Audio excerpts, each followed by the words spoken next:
All right. Good evening, everybody. Buenas noches. It's after 6 p.m. here in Mexico City, so it's technically buenas noches. Um,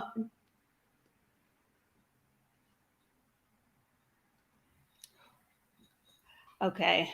I'm sorry. I confused myself. I had another tab and I was like, why am I hearing myself twice? Sorry, y'all. It's been a long day. Okay. So, thank you to everybody who is here tonight. I have a guest, Miss Robyn, who was oh so gracious uh, to come and hang out with us tonight. Um, I think we've all we're familiar with the idea of, trying something before you commit to it. And a question that I have been pondering is when it comes to moving abroad, do you really need to take a scouting trip? Should you try before you buy? That's what we're going to be talking about tonight. Uh, my guest, Robyn, who I'm sure had no idea. What was it, maybe a month ago? We connected on the expat app. She was coming to Mexico City. Y'all know I am the loudest cheerleader for Mexico City. I'm sure then she had no idea that I was going to rope her into being here on YouTube with me. But I'm so glad that she was kind enough to join because Robyn has done two scouting trips. So, I thought she would be a great person to have with us tonight to discuss how all that works, whether it was worth it, yada, yada, yada. But before we jump into that, if there are any new people here tonight, welcome. Allow me to introduce myself. I am Adelia Borchade. Most people know me as Picky Girl Travels the World because I am the pickiest eater on earth. Robyn can attest to that. She's been out to eat with me. But when I'm not being super picky about what I eat, I am helping Black women get their money right so that they can live the life of their dreams. This channel, we're all about that intersection between travel and money. And if those are some of your favorite topics, please subscribe. Hit the notification bell so that you'll know when I go live like this on Wednesdays, and you can join the conversation. So, if you are not new here, you're probably somewhat familiar with my story, and you know that I left the US about 5 years ago. In those 5 years, I've lived in 4 different countries and never really visited any of them before I moved there. Technically, I had been to Mexico before, but I like to say it wasn't really Mexico, like a couple of border towns in Cancun. That doesn't count, I don't think. So I can't really speak about taking a scouting trip or planning one or any of that because I guess I just fly by the seat of my pants and like, we'll see what it do when I get there. And I feel like among people who are considering a move abroad, there kind of seem to be two camps. People who are like, you can do enough research and learn what you need to learn. You don't have to visit. And then this other group of people who are like, nope, I got to try it out before I commit to it. So that's why Robyn is here tonight because she's done it and she's got experience. So, Miss Robyn, you are a very well-traveled person. Okay, so you've been lots of places. Why did you decide to do scouting trips? I think that traveling all over the world in different places to be there for a spell, to be there for a couple of weeks and see sights and have experiences is a very, very different thing than deciding that this is some place where you're going to actually like plant a flag, if you will. So for me, and so that's that part. The other part is just my personality. I'm very much a try before you buy, date before you marry kind of, person generally. And this was new. So even for me, I've traveled the world and I've done a lot of those trips solo, and I feel totally comfortable doing that. living somewhere else was a completely different thing in my mind. And so I needed to have a good sense of if this is someplace that I could call home. If I'm traveling somewhere for 3 weeks, I don't need to know if I can call it home, because I'm not trying to call it home, right? So that was really why I was like, okay, I need to better understand if this is a place where I can settle, where my life, where I would be happy, where my life works in this place. So that was why it was important for me. I'm curious, on any of your travels, had you visited a place and thought to yourself, I could live here? That's a good question. I think probably yes. I think there are definitely some countries where I was like, oh, this is cute. Like I could live here. But to be honest, like living abroad was just never something that was on my radar. It wasn't even something I was ever considering. And so it was always about how much I enjoyed a place and if I would go back, right? It wasn't about I could live here, because it wasn't ever something that I had considered. So, how did you get to that point? How did Mm, you get to that place where that became a consideration? right. So about this time last year, maybe a little earlier, I decided that the US and I needed to consciously uncouple. That was really that's the answer. Like I was like, I need a little break from y'all. We need a divorce or something. Me in the US. And that was and so just think of the convergence of all of those things, like sort of deciding that I need to give this a little minute. And also like the world is different now. The work that I do can be done anywhere technically, as long as there's Wi-Fi. So I'm not so tethered to this idea of living in this, in New York where I live, or in the US or whatever. So a few of those things sort of converged. And I was like, well, yeah, I don't need to be here. And I no longer want to be here in the same way that I once did. Again, I've traveled so many places, it never even occurred to me that living outside of the US was something that not only was possible, but was something that I should be considering. I was like, I live in New York. I live in the capital of the world. Like, why would I leave? Right. But things change. And so that's how I got to where I am. It's like all of these things sort of converged into one. And I was like, okay, I need to figure out what my next tomorrow is, if you will. Okay. And so maybe in the last 2 years, I have seen, because Lord knows I'm in way too many Facebook groups and I spend way too much time there. But in the last 2 years, a lot of people who look like me and you have kind of come to the same conclusion. Now, you came to that conclusion and ended up saying, I need to do some reconnaissance. I need to do some scouting trips. There are other people who were like, I already have a passport. I'm gonna buy a ticket and I'm out this week. So I'm trying to get to, so you came to this realization, you made this decision, and then what was next? Because you did not immediately buy a ticket and go somewhere. I'm not that I'm for better or for worse, I know what I need to be comfortable and how I need to live to be comfortable. And that wasn't something that I was willing to take a chance on. So my home, wherever it is, needs to be my home. It is my safe space. It's where I need sanctuary and all of those things. And that is sort of my physical space where I am living, but it's also sort of my community space, right? And so for me, it wasn't, I'll get up if someone says, I'm going to Zanzibar tomorrow. You coming? Absolutely. What, like, I'll tell you, I'll send you my flight information. Living was a very different proposition for me. And so I needed to do my version of due diligence to make sure that this was a place where I could be happy and I could feel safe and I could build community. Those things are really important to me. And I wasn't going to really understand that on a whim. It's just not, it just wasn't a comfortable place for me to, actually, I didn't even consider it.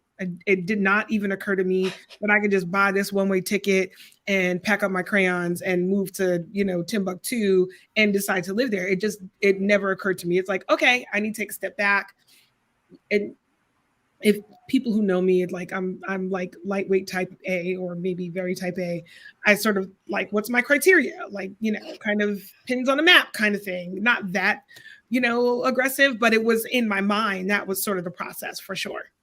Well, I'm making a point of this because so many of the stories that people are talking about, so many of the things that get shared back and forth is, oh, this person just bought a one-way ticket and they moved here and blah, blah, blah. So I guess if somebody is here tonight watching this, or if somebody is watching this on the replay and they see that and that makes them uncomfortable. I'm wanting them to see that there is another way to do this, to approach this, that if you're not somebody who's comfortable doing it the other way, that doesn't mean that you can't make this choice, Completely agree. Again, just buying a one-way ticket somewhere and packing a suitcase was never an option for me. It wouldn't even occur to me, to be honest, right?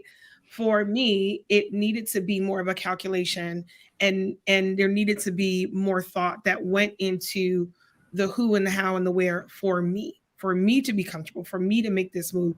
And so there are any number of ways that people can do it. For me, I needed to try before I buy. Okay. Mm-hmm. And so you just concluded your scouting trip to Mexico, but previously you mm-hmm. had spent some time in the Dominican Republic. I did. And that didn't actually start out as a scouting trip. It's super interesting. It started out as a, like, get me out of here. Like, I don't need this. It's stupid. Like, it's winter in New York and I'm sitting in this, in this New York apartment, like, hold up. And I'm not complaining. I'm, really blessed in a lot of ways, but I was like, I'm going a little stir crazy. This cuckoo.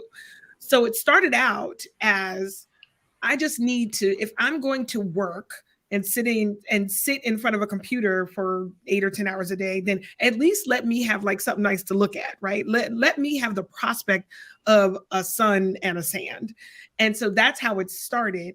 But then what started out as 1 month ended up stretched to 3 months. And then it became scouting. It's like, oh, I can do this. And that was, so the last month, the first 2 months was more like, oh, I don't need to go back to New York. It's cold. There's snow. It's stupid. Nobody's going anywhere. But then the last month I was like, let me kind of think about this differently, right? Because it again, none of these things would have ever occurred to me until now. And so the last month was like, oh, let me see if this is something I can do. And so that was really the first time I started to think about, in earnest, started to think about what an ex-US life might look like. And so how was that third month different than the other two? Yeah. So the first 2 months, I was like, well, there's wine and there's drinks and there's a pool. And so it was very an extended vacation. It wasn't about me actually meeting people, learning the town, the environment, the community. It wasn't about that. So the contrast between the two was like, one was a 2-month vacation, and the last month was, while definitely sort of beach vibes and all those things, I was deliberate about meeting people and deliberate about understanding the community and the culture and deliberate about getting to know and better understanding the expat community in the town I was in. So that was the difference between the two. And I'll just interject here that for you, because you said this earlier tonight, that connecting with community is important. So as you're kind of trying it on to see what life there would be like, you spent time focusing on that. As opposed to somebody like me who does not like to talk to strangers and people I don't know. The last thing I would do as I'm trying to decide if this place is for me is go try and seek out strangers. I would not do that on purpose. Yeah, I'll tell you, I'm a pretty extroverted person by nature. The work that I do, I'm in PR, so you kind of have to be like, front and center in a lot of ways. But I'll tell you that this idea of just kind of introducing myself to strangers and like saying hello to strangers and like, hi, I'm Robyn, I'm here by myself, what are you doing? You know what I mean? Like it was incredibly unnatural, in a lot of ways incredibly uncomfortable for me. I felt lame in the beginning, but then but that was my own hang up. That wasn't any having to do with anyone else, right? So but then I discovered that people were so lovely and welcoming and warm. Most of it, I would think, because they've been or are in similar positions looking for community. And so you get over that pretty quick, because in the same way that I was reaching out to randos are reaching out to me too.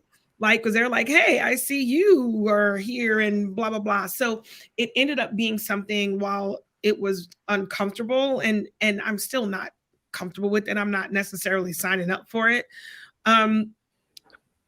It became a thing that I first, I knew I had to do it because community is important for me. That is sort of a part of safety that I need to decide that I'm going to be or go somewhere to live, right? So I knew I had to do it. So it kind of kicked me off of this cliff, if you will, in terms of my comfort zone. It made me stretch.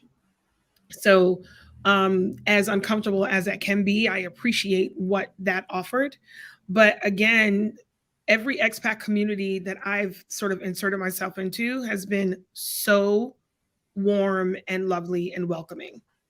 Like every single time I've showed up at some dinner with strangers, I mean, honestly, there's a fair bit of that, right? In the beginning, everyone could not have been more lovely. And so for me, that was like, okay, this is nice. Okay. Yeah. Now, why did you stayed a month additionally in DR? Mm-hmm. Was that time frame significant? No. So so we originally decided to go for December because we're like, this New York is just terrible right now. Like you can't do anything. You're stuck in the house and it's cold and stupid. And then we get there. I ended up going with my friend and her family, and we get there and we're like, well, why would we go back? Because nothing's changed. So then we extended for a month. What I didn't say is sort of not important, but I'll share anyway. Stayed for another month, and I went home. Like beginning of February, and I literally, in this very seat, probably 3 days after I got home, looked around and I was like, this stupid. This dumb as hell. I don't know why I'm still here. This is insane. Like, what am I doing here? So I bought a ticket like for the next week. I'm like, I'm going back. This is ridiculous. And then when I went back, that's when I had a different lens. Okay. And I stayed in a different town, like close to where I was, but like a different lens. And like now I'm here and I'm legitimately on my own, right? And so now I'm meeting people and learning language and all of those things. And when you went back, did you said you were meeting people, learning language. Did you like try and live in the kind of neighborhood you thought you would want to live in? I didn't do that intentionally, but that's kind of what ended up happening. I'll also say that my personality is not such that I'm a slummet girl. That just ain't my No. You hush. Nobody asked you. Nobody asked you for your commentary. It's just not my ministry. But so, and also I'm by myself. I'm in a foreign country. I'm by myself. I don't speak the language. So there's a safety thing, all these considerations that I have to kind of factor in. What ended up happening was where I stayed was in like the center of town. And while where I stayed was very expat-y, there was also a very good mix of Dominicans who lived there and owned there. And so it so happened that where I lived was very much, a good mix of everyone. Okay. Yeah, and also for context, it's not like Mexico City where I mean, like Mexico City is a massive city. I stayed in not a small town, but certainly not a big city. So neighborhoods, there aren't that many. Okay. Fair Mhm. enough. Mhm. Was there any additional planning done, like as your mindset is kind of like, okay, let's see if this will work as a place for me to live? Sure. Was there any additional planning, like did you give thought to, I'm going to see what it's like if I've got to send stuff to get laundered, that kind of thing? No, ma'am. I did Okay. not. I Okay. like that. Yeah, I mean, in Dominican Republic, that was whoo. I mean, it's just Oh. I wasn't in the capital, so I was in a beach town where there was everything, there was running water and whatnot, but you know, it didn't have the creature comforts weren't as accessible. So, I did not do a trial run on like laundry and stuff because I just didn't. Okay. Yeah. And also, yeah, never mind. Yeah, I did not do that. Okay. Just curious, Yeah. I just saw that Beverly did a super chat. Thank you so much. She says she's loving this conversation. Oh, I that's think this is a conversation that doesn't get had very often. So awesome. that's definitely one of the reasons why I wanted to pick your brain on this and Mhm, have you share what your experience was like. mhm, Okay, so you were there for about a month mhm, and you were living, you were working, mhm, you were mhm, connecting with people, mhm, and then it was time to go. mhm. And did you say, okay, this is it? Yeah, I did. I did. It's so funny. You could not tell me that I wasn't going to live my life, the rest of my life as a beach bum, because I was like, this is amazing. I would get up every morning and I would, and the town that I was in is in the northeast, whatever. Geography.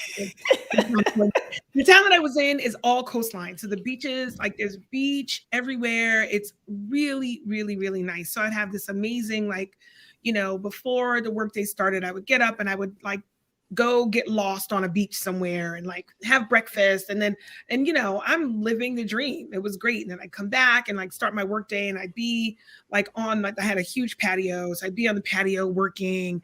And like I was like, you kind of can't beat it, right? So you couldn't tell me that I wasn't going to live out my days as a beach bum in Dominican Republic. And then I realized a friend of mine actually pointed out, like, Robyn, really? Is this you, Brooklyn girl? That's what you're doing? And it was kind of like, at first I was offended, like, yes, of course I am. What do you mean? And then I was like, well, it's probably true. I'm definitely more of a city girl who needs her creature comforts. I need my Uber Eats. I need I need those kinds of things. And I also didn't want to limit myself based on just the desire to leave the US. There are so many other places that I hadn't really explored. And so I started to think about other places. So literally 6 months ago, you could not have told me that I wouldn't be in Dominican Republic right now on a beach with a drink. like living my best life. And then it dawned on me that that's probably good for a short time for me. But then, it's an island, it's in the Caribbean, there are infrastructure things, and there are hurricanes, and all of these things that I needed to factor in. And so I started to broaden my thinking and cast a wider net. Okay. Crap, I just had the question on the tip of my tongue. I don't know, but I mean, like, I barely know you, but I know that wouldn't work, because how you gonna travel from DR? Exactly. That's the lesson I learned Exactly. when I moved to Honduras, because I moved to the capital of the country, because yes, Honduras has significant infrastructure issues. And I thought, well, I'm in the capital. It says international airport. That ain't the same thing. Correct. That's exactly it. That was one of the things. I'm a huge traveler, and wherever I kind of plant roots, I didn't want that to be an obstacle in my desire to continue to travel and see the world. And DR, especially where I was, definitely an obstacle. I was 2 hours from the capital. Yeah. Rough. And then that would have been what, a flight to Miami? Like, to travel globally, that's what I assume you would have to do. Yep, Miami or potentially New York, depending on where you're going or whatever. Yeah. So I was just like, so again, that was one of the things that I had to consider realistically. This is great, and it's probably great for like a good 3 months. But after that, I need good wine, right? I need decent wine, and I'm going to want to, resume my explorations of the world kind of thing. And again, there was a specific town that I was in, but like I knew for work and for life, I would probably need to be back and forth to the East Coast a fair bit. Not every month, not even every other month, but maybe once or twice a quarter, I would probably have to be back and forth to the US. And, a 2-hour drive to the airport puts a hell of a damper on that. Yeah, it does. So, yeah. So that was definitely one of the things that I was like, I need to kind of maybe rethink this. Okay. So you kind of stumbled into that scouting trip. Yeah. But as you discovered that, okay, I need to reevaluate what my criteria are, and you're approaching this differently this time. How did you arrive at Mexico? Right. So I kind of took a step back and thought about it, right? So there were things that I needed to consider from a work perspective. While I can technically work from anywhere, my work is US time zone, mostly East Coast, though, some West Coast too. So I didn't want to put that time zone burden on myself. So there were some places that were just sort of off the list, literally based on where they were in the world. The other big, maybe number one consideration for me was I needed to be in a Black or brown country. So that kind of 86th all of Europe, and not an insignificant amount of America. So, and time zone 86, the entire continent of Africa.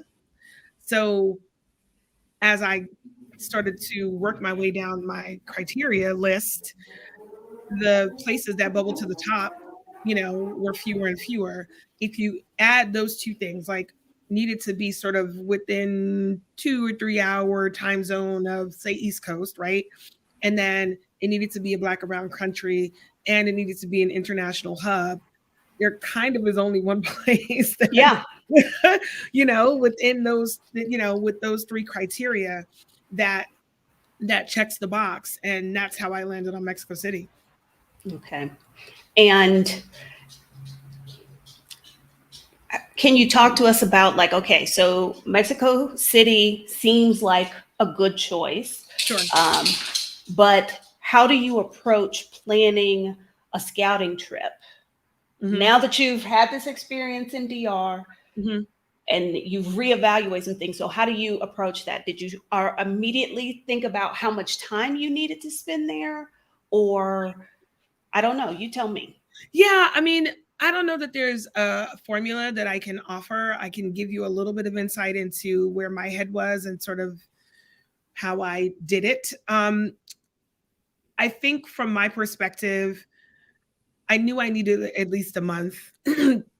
2 weeks is not enough to do anything, in my opinion, when you're scouting, right? I needed to feel like I was living there, right? So I needed to settle.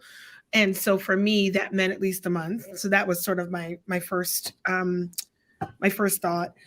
I also did a lot of research, and I wanted to make sure that I at least had a line on what, if any, expat community existed there. It so happens that there's a very large expat community in Mexico City. There's a very large expat community of Black women specifically. And I was like, yeah, that's my movie, right? So there was that. I also wanted to not make this about seeing the sights. I wanted to make it about learning the city. So I didn't do the touristy things so much. This was about learning the city.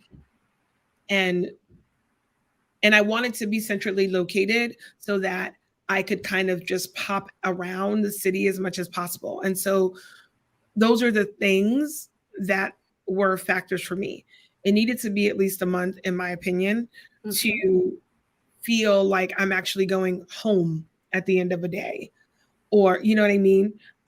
So getting an apartment, Airbnb or whatever, was a critical factor. Staying in a hotel is not going to do it. And I leaned all the way into the Adelias of the world and the other, expats that I met who, again, could not have been more welcoming, but just not only to build community, but to better understand, like, what are the nuances here? What are the ins and outs? What are the things that you learned? What do I need to watch out for? What do I need to know? What tips and tricks can people offer? And people were really, really giving in that respect. And so I stayed for 5 weeks. I would have stayed for longer, but immigration does what it does, because I enjoyed it so much, and I felt like there was more I wanted to see and learn about the city. But it 5 weeks was all I really needed, truthfully, to scout. Did it take the whole 5 weeks? No, it didn't. The rest was kind of gravy, really. Yeah. I would say 3 weeks in, I was pretty clear. What would you have done if you got to Mexico City and you were like, this is not the vibe. This is not giving what it was supposed to? Yeah, I would have stayed. I mean, unless there was something like, I'm miserable, I would have left. But I would have stayed and just enjoyed the city in a different way. I would have done all of the sites, and I would have made this into just an extended vacation versus, there was in my mind, there was very little opportunity for it to be a bad experience, because either way, there was so much that I could see and do. Just the intent would have been different. You said that you did research, you connected with people. How did you do that? Oh God, how did I do that? I'm thinking. I'm trying to remember how true story. My accountant is one of us. She's part of the tribe. She's a Black woman around the same age. And she is doing the same thing, like trying to find her forever home outside of the US. She actually introduced me to the expat app. And then from there, and until this journey, I was not on Facebook. I was like, Facebook is a terrible cesspool of a place. You're still not technically on Facebook. You got 2 Facebook friends. That don't count. I don't appreciate your tone. I don't appreciate your tone. I was never a Facebook person. I was like, I just can't. But I got on Facebook. I don't care what you say. Okay. Because there was so much of the sort of expat community stuff happening on Facebook that I knew that I needed to do that. So I kind of started from Google, and then I got like a lead from it just so happened, right? Just so happened that my accountant is the same. She's looking at Merida to settle. And she was like, you need the expat app. And then it just kind of went from there. So then I literally followed the breadcrumbs. We have someone who's here tonight, Cutie Pie 18, is going to Portugal on Monday for her scouting trip. Any advice to her now that you've done this twice? Yeah. You feel like you found your place. Yeah. Any advice to her? I would say before you leave, try to connect with the expat community. It's not a must do, but it definitely set me up. And then even if you don't connect, follow some of the conversations, because there's so much depth and richness there that I didn't know anything about before I even got on the plane. So I would say, if this is a scout, then put yourself in, like, set yourself up for success. And I mean success in terms of information, right? And so do that before you leave as much as possible. I did that. I reached out to Adelia before I left. I reached out to a couple of other people who we ended up, getting together and, becoming cool and friendly and hanging out and all those things. And then you kind of get to be a part or decide if you want to be a part of a community as you learn and scout. So that, I would say that. Okay. And if anybody has any questions, please drop those in the chat so we can ask Robyn while she's here. So after this I have this question, but I think I know the answer. Did you try and live like a local, or was that like, girl, I ain't trying to be that? I mean, to me, like, again, that's not really my movie. But also, I don't feel the need to do that. That is, I don't need to make someone else feel better about how I'm deciding to do Mexico City or whoever or whatever else. It's going to be for me. And so I didn't try to live like a local. And here's the reality. They know I ain't no local. So when, like, this is not a reasonable endeavor to try to live like a local, right? They know I'm not a local. I definitely endeavored to speak as much Spanish and bless their hearts. They were so patient and gracious with me as I'm trying to string these random ass words together and try to make it all make sense. But people were great about, like, trying to meet me where I was. But no, I think that living like a local thing, I think that's like a little bit problematic because I'm not a local. So why would I do that? It's kind of a weird concept to me. I'm not going to pretend I'm anything other than what I am, which is someone who is here to meet people and learn and decide if I want to live in this country. That's a fair point. That's a fair point. Greta asked, what was the name of the app? I just put it in the chat. It's the expat app, except expat is spelled XPAT. It is an app in a community specifically for Black expats. Definitely a space y'all would want to check out. Yep. Seeing if there were any other questions here. Okay. Any surprises? I was actually surprised, to be honest. I got this question a few times. I was surprised by the number of Black women in Mexico City. I don't know why I was surprised, but I was. There is quite a community of us there.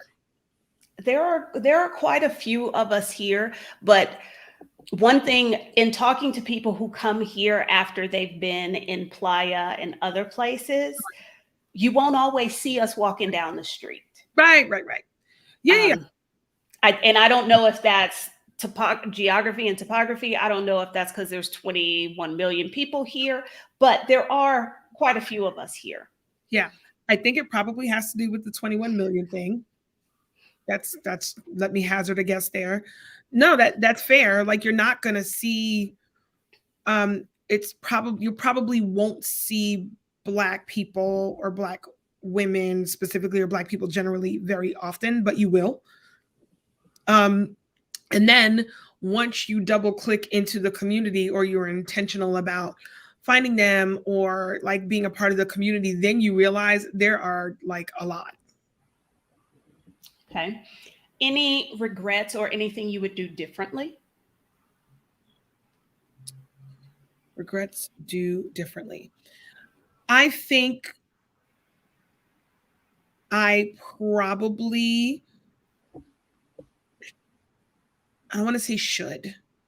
I probably could have expanded my expat community circle a bit more. I was very sort of tuned into my tribe, because that's, the safe space, the happy place. But I think that there's also sort of a wealth of community that exists outside of just Black people or Black women in Mexico City. And I think that there was opportunity for me to tap into that a little bit more. And I didn't. I would say, but I don't know that that's a regret. I just think that it's something that I could have done. Okay, that's fair. I mean, you did go to the Mezcal Wine and Cheese Festival. That was not a Black girl event, although there were quite a few Black ladies there. Yeah. And I was I was so excited about that. Me too. I was like, oh my gosh, look at all these women. I know, look at all. I was like, oh, there are Black faces. This is nice.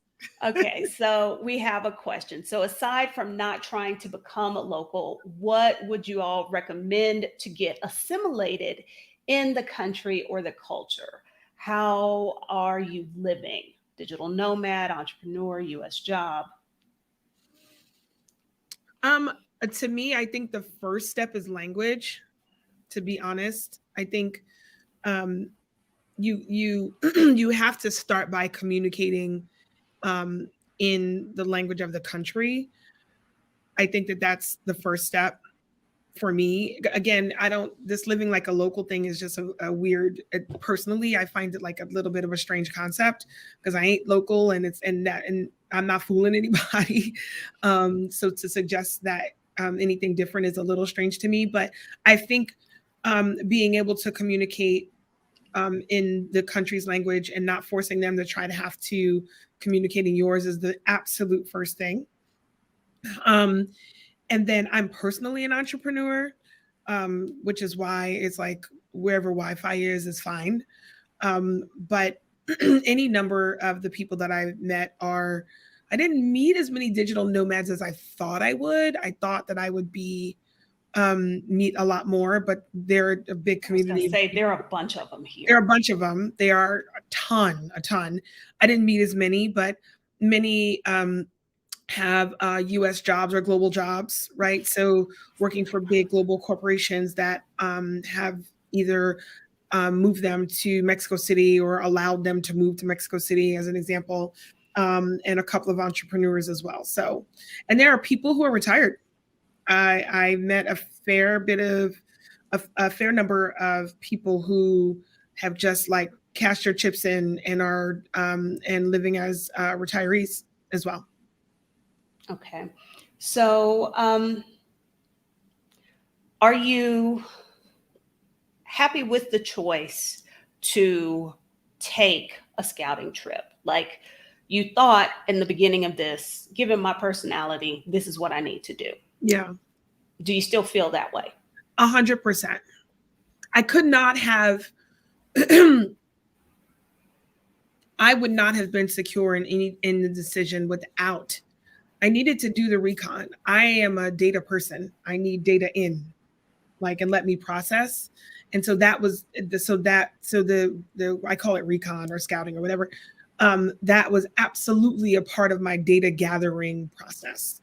And that was important to me. So, you know, I would do the same 100 times over. I would not personally just buy a ticket and go. It just isn't, not outside of the US. I wouldn't do that.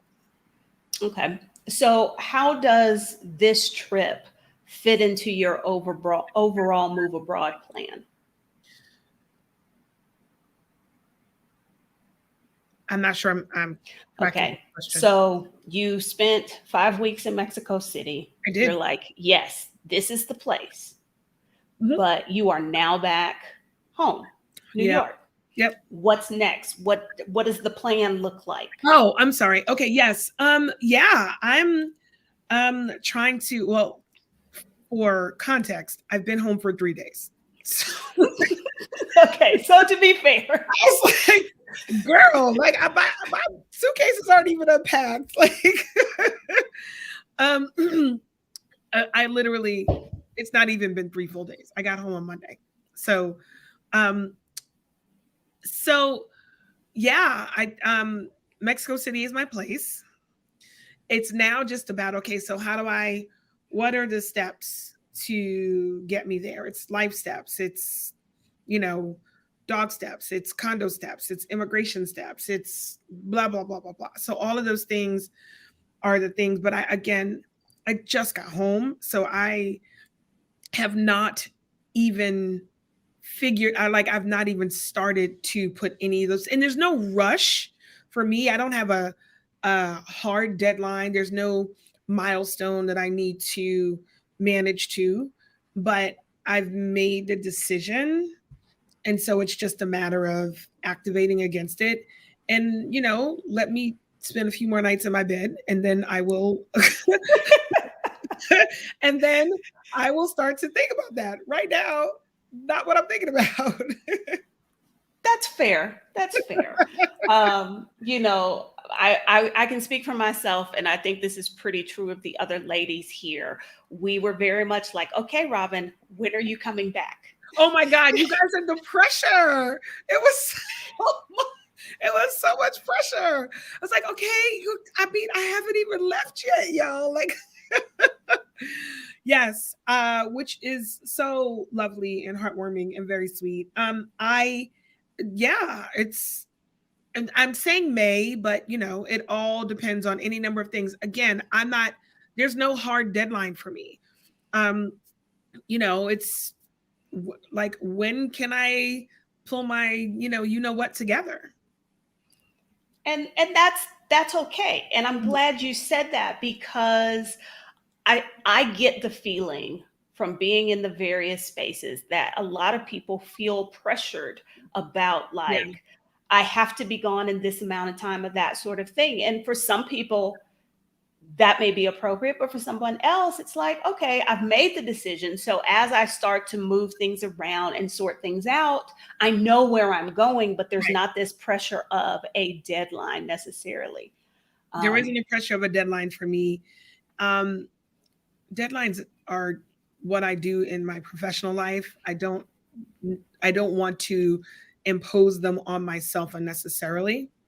So I'm saying May because y'all were putting pressure on me and I needed to give y'all a deadline.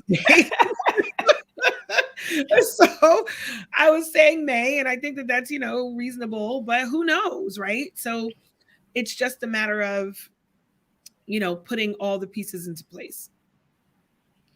Fair enough. Fair enough.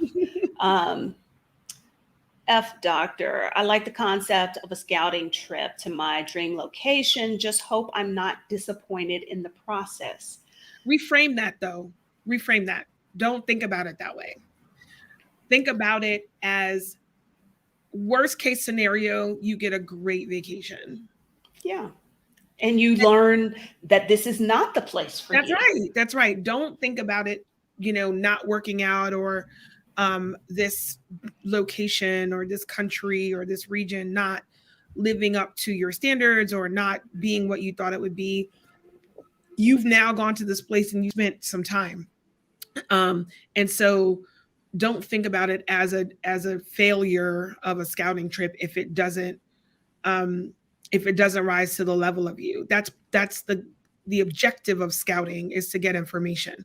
So if you've got information, that's success. I just dropped a link in the chat, and I'll put this link in the description as well. If somebody who's watching this, finds themselves at the place of, okay, I've made the decision. I know I want to go.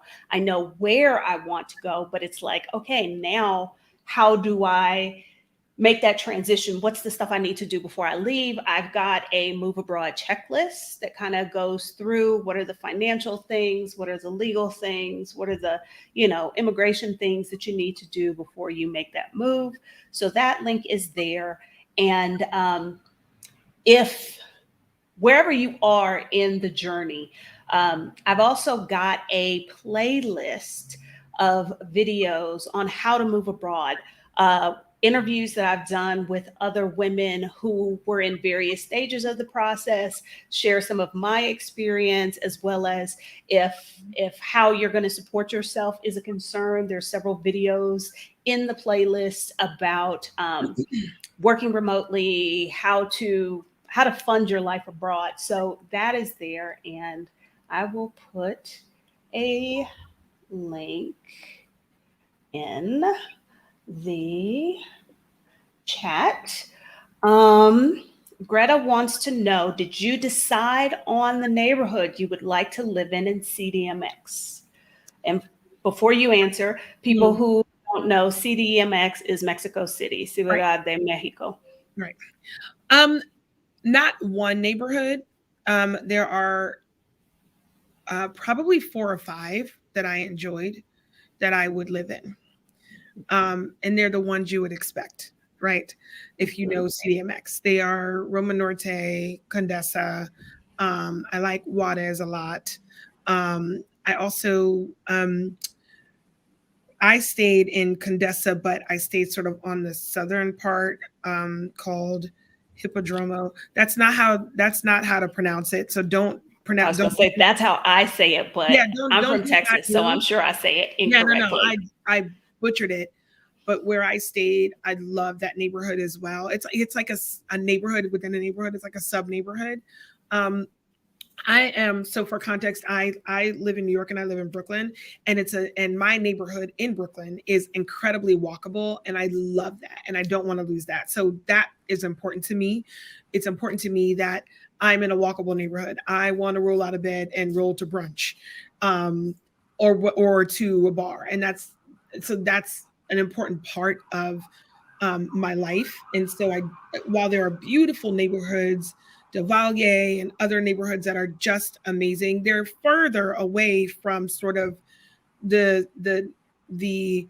parts of the city where I'm likely to spend the most time, and the parts of the city where that are most walkable.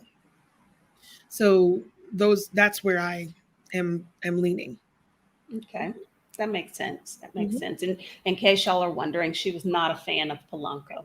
Nope. Does anybody else have any questions as we get ready to wrap things up? So what has it been like being back this time as opposed to when you came back from DR? I'll be honest, I don't know that it's so different every time. Again, I travel a lot, right?